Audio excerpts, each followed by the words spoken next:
Hello guys, today I am going to show you how to do the online learning in Nepal.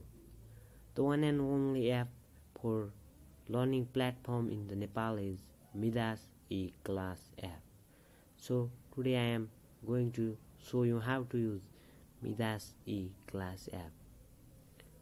For that you must register with the Midas e-class app. In my next video I will upload you how to register using Midas e-class app. Today I am going to show you how to ask different type of questions using Midas e-class app. Let's get started.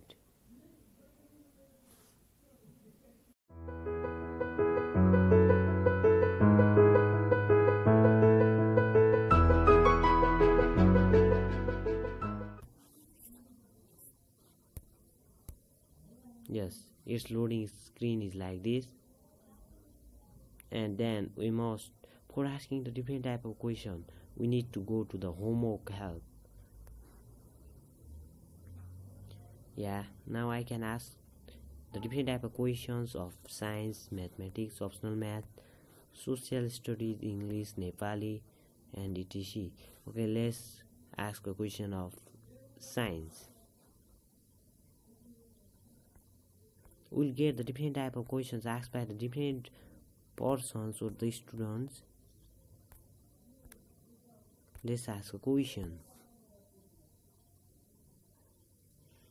I have also asked the different type of questions which I feel difficult. Yeah, you can see these are the questions asked by me. Yeah, if you don't know what can you do into passive voice, you can just click it and look the answer. They have answered.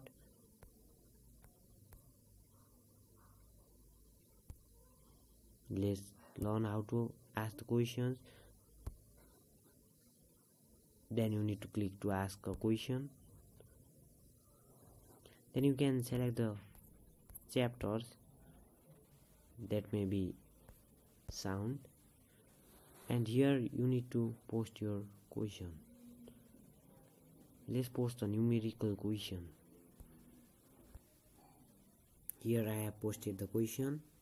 Now we need to press post. Okay. Yeah, now the question is posted successfully. Now the teachers will see your question and give the answer as soon as possible. Whenever they will get time, they will give your answer. We need to wait for certain hours, that may be 1 hour, 2 hours, but we will get the answer and the correct answer, and you can easily learn different type of things from here. These all questions were asked by the other student, they are easily answered like this. You can view their answer also. Yeah, this much for today guys. See you in the next video, and in the next video I will try to give you knowledge about how to get registered in Midas e-class app. Thanks for watching.